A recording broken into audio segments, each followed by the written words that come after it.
Halo semuanya, perkenalkan nama saya Indra dengan NIM 2010417125 dari kelas S1 Manajemen, jurusan Manajemen, mata kuliah Manajemen Pemasaran 2, dosen pengampu Pak Adi Mursalin CMM.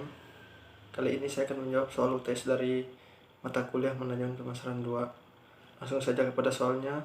Yang nomor 1, jelaskan pengertian seluruh distribusi dan strategi distribusi intensif, eksekutif, selektif, beserta kelebihan dan kekurangannya.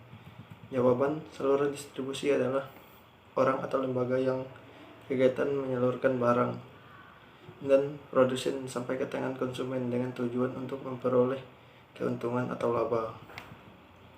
Distribusi intensif adalah strategi yang digunakan perusahaan untuk memastikan ketersediaan produk secara luas. Kelebihannya, peningkatan penjualan dan pengenalan produk lebih cepat. Kekurangannya, peningkatan dan pengenalan produk dapat menyebabkan harga mahal. Distribusi selektif adalah terjadi ketika sebuah perusahaan membuka outlet dalam jumlah terbatas di lokasi tertentu geografis. Kelebihannya, cakupan pasar optimal dan konsumen mendapatkan keuntungan berupa kualitas layanan dan produk. Kekurangannya, sulit meningkatkan tingkat potensi pasar karena produk yang dijual melalui distribusi tidak tersedia di semua tempat. Distribusi eksekutif adalah strategi pemasaran yang berputar antara produsen dan distributor. Kelebihannya, peningkatan penjualan dan keuntungan dan menarik banyak perhatian. Kekurangannya, jika merek belum terkenal, maka akan sulit mempromosikan bisnis tanpa bantuan dari distributor eksekutif. Soal nomor 2, apakah perbedaan antara bauran promosi dengan bauran pemasaran? Jelaskan dengan faktor-faktornya serta bagaimana menentukan anggarannya.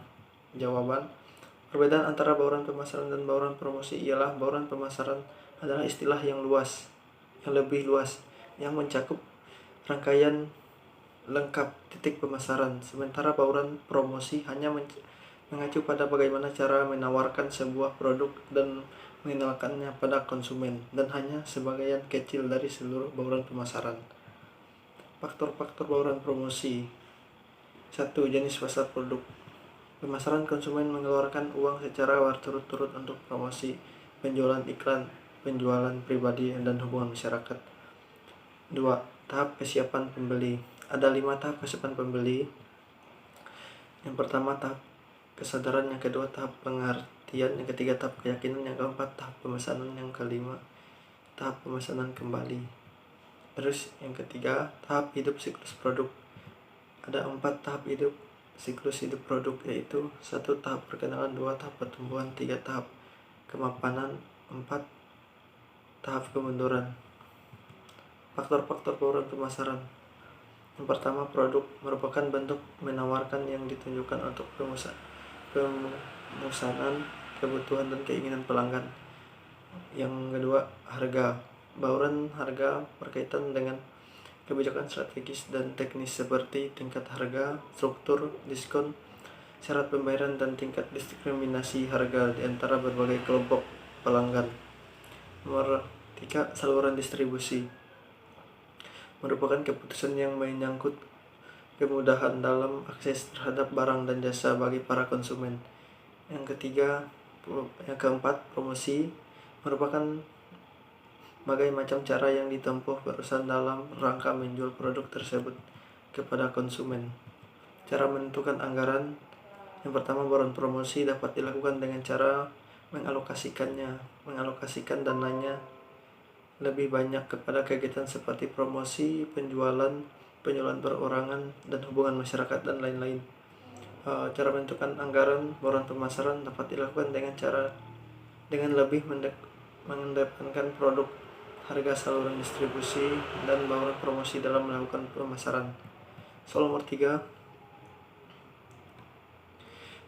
bauran pemasaran dalam kerangka program pemasaran perlu dirancang atau dikembangkan dan dilaksanakan sesuai dengan situasi pemasaran. Coba Anda identifikasi unsur-unsur bauran pemasaran itu masing-masing dengan penjelasan dan contoh. Bagaimana pula unsur-unsur pemasaran itu berinteraksi?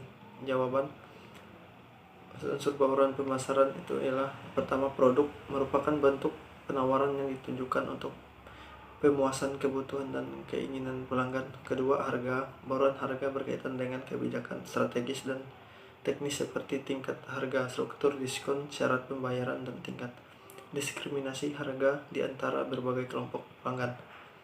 Terus yang ketiga, saluran distribusi merupakan keputusan yang menyangkut kemudahan dalam akses terhadap barang dan jasa bagi para konsumen.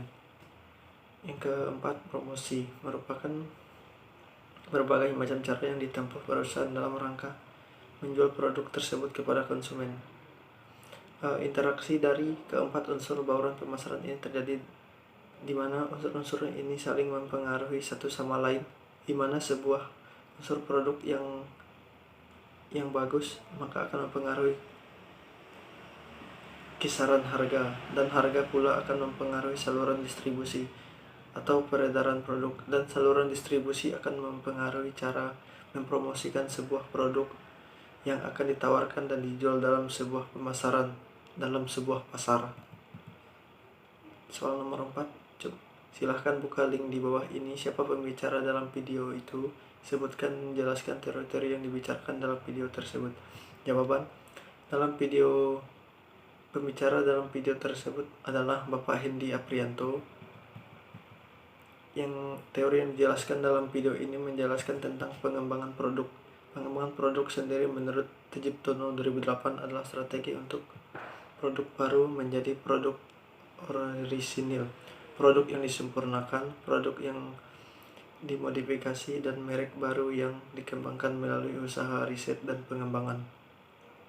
Atau pengembangan produk development adalah sebuah upaya yang dilaksanakan oleh pihak perusahaan dalam rangka menambah manfaat, ciri, desain, dan layanan pada barang dan jasa.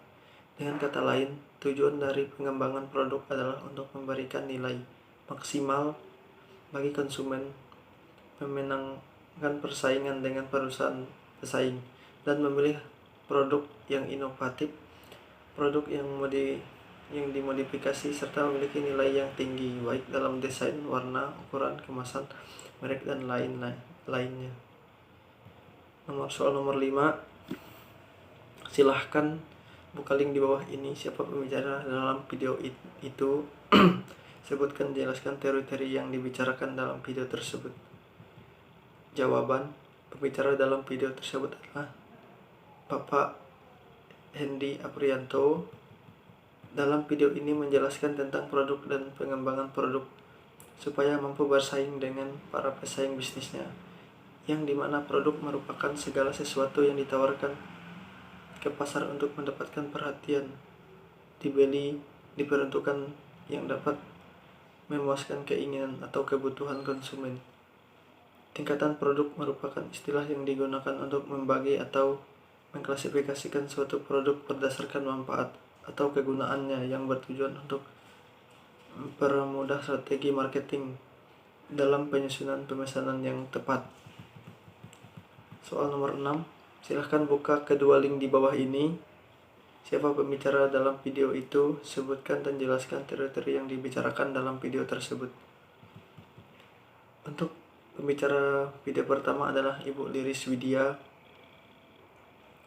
Yang dibicarakan pada video pertama itu adalah menerangkan tentang quality function development atau penyebaran fungsi kualitas.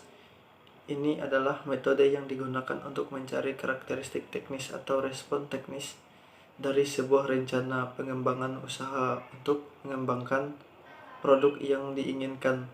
Metode GFD ini bisa digunakan dalam konteks jasa dan manufaktur. Dalam konteks jasa, metode GFD ini digunakan dalam mencari karakteristik teknis atau respon teknis dari POC. Sebagai contoh, misalkan POC-nya adalah dalam sebuah kafe tidak ada tempat ibadah, maka respon karakteristik teknisnya adalah menyediakan tempat ibadah di kafe tersebut. Inti dari karakteristik teknis atau respon teknis itu merupakan jawaban dari POC, apa yang dibutuhkan konsumen.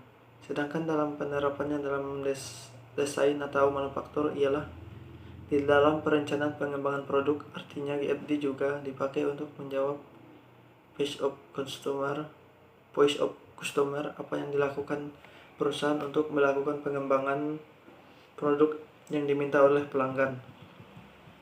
Untuk pembicara dalam video kedua adalah Bapak Iding Rosidin, yaitu membicarakan tentang pemasaran politik atau political marketing, di mana yang dibahas ialah menurut Kotler pemasaran politik adalah bagaimana orang memenuhi kebutuhan secara menguntungkan. Menurut Bruce L.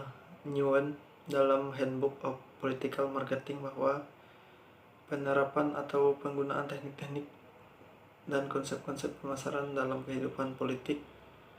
Elemen-elemen pemasaran juga digunakan dalam pemasaran politik, yaitu produk, price, distribution, dan promotion.